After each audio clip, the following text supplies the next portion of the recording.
At the helm of one of the world's oldest monarchies, King Charles III is navigating a period of unprecedented strain, not from foreign threats or constitutional crises, but from a combination of internal turmoil, public scrutiny, and the erosion of traditional support.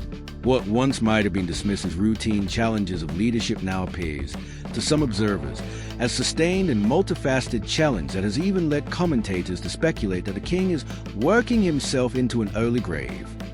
It's a dramatic phrase, yet many who watch the monarchy closely see the weight of expectation and crisis bearing down on him with extraordinary force. The roots of this pressure are not tied to a single event, but to a cascade of issues that have shaken public confidence and strained relationships within the royal establishment. At the center of it all is a continuing fallout from the controversies surrounding Prince Andrew, whose legal and reputational troubles have created a ripple effect throughout the royal family. For decades, Prince Andrew was a prominent figure in public life, a senior member of the royal family, a representative at countless engagements, and, at times, second only to the monarch himself in public visibility. But his association with scandal and the slow unraveling of public trust forced him away from frontline duties and cast a long shadow over the institution as a whole. King Charles, who ascended the throne following a lifetime of preparation, now finds himself at the intersection of tradition and tumult. The role of a monarch is to embody continuity, stability, and dignity, ideals that have sustained the British monarchy through wars, social change, and political upheaval for centuries. But today's landscape is different. In the age of immediate global communication and relentless media scrutiny, every statement, appearance, and perceived misstep is amplified. And when a crisis touches a member of the royal family, the echoes are felt not just in Britain, but around the world. Observers note that the king himself appears to be weathering this storm with a blend of stoicism and steadfast duty. His calendar remains filled with state functions, diplomatic receptions, and official engagements, even as critics question whether the pace is too demanding for a monarch in his 70s. Supporters argue that Charles has always taken his responsibilities seriously, approaching his role with a sense of purpose that transcends personal discomfort. Yet, even those sympathetic to him acknowledge that this is one of the most challenging periods any modern monarch has faced. One of the most visible signs of strain has been the shifting alliances around Charles. The monarchy has long been supported by a network not just of family members, but of advisors, courtiers, and public figures who help manage both the ceremonial and practical aspects of royal life. But recent months have seen fractures in that network. Individuals who once stood firmly behind the king now appearing more cautious, more guarded, and in some cases more distant. Some advisors have chosen to step back from high-pressure roles, perhaps sensing the difficulty of remaining in the spotlight as the institution grapples with both external criticism and internal conflict. Critics of the monarchy have seized on these developments, arguing that the institution is struggling to adapt to a 21st century public that demands transparency, relevance, and accountability. They suggest that the controversies surrounding Prince Andrew and the broader sense that certain members of the royal family have evaded scrutiny for too long reveal a disconnect between the monarchy and the public itself.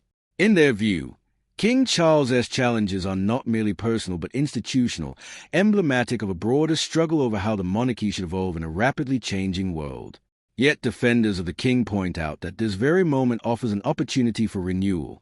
Charles has spent decades advocating for causes like environmental protection, interfaith dialogue, and community cohesion, themes that resonate with many people across the United Kingdom and beyond. His supporters believe that he brings a depth of experience and a long-term vision that can help the monarchy navigate these turbulent waters. The question, they say, is not whether the institution will survive, but how it will adapt while preserving its core values. A closer look at Charles's recent public appearances reveals a monarch deeply committed to duty. Even as crises swirl, he continues to meet with global leaders, champion charitable initiatives, and participate in ceremonial traditions that symbolize continuity. His speeches often reflect a blend of solemn reflection and quiet confidence, invoking a sense of historical perspective while acknowledging the present moment's challenges. To supporters, this is a mark of a leader who understands that the role of a monarch is not to retreat in adversity, but to embody resilience. But the emotional and physical toll of such relentless responsibility should not be underestimated. Friends and insiders describe a man who carries the weight of expectation with a solemn, reflective demeanor. There are signs of the strain. moments when fatigue seems almost visible, or when the king's pace appears unrelenting. Yet Charles persists, driven by a profound sense of duty that has been the hallmark of his life from a young age. The public's reaction to this period of crisis is complex and multifaceted. While some voices remain steadfastly supportive of the monarchy, others have grown more critical, calling for reform or questioning the relevance of hereditary privilege. Polls show fluctuating levels of public trust, with many supporting the institution's charitable work and symbolic role, yet expressing frustration with perceived secrecy or privilege. This duality, support tinged with skepticism, illustrates the challenge facing Charles as he works to maintain both tradition and relevance. Another dimension of this moment is the international perception of the British monarchy.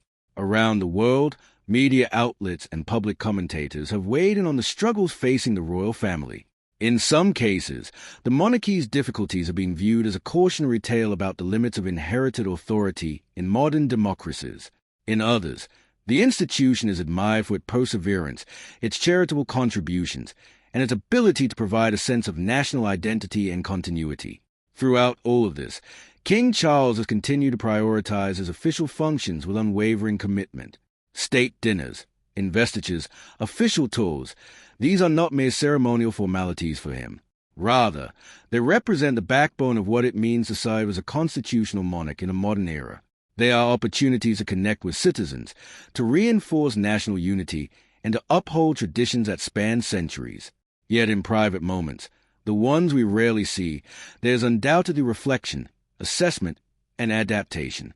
A monarch in Charles' position must balance personal convictions with the expectations of constitutional neutrality. He must reconcile the desire for meaningful influence with the ceremonial constraints of his role.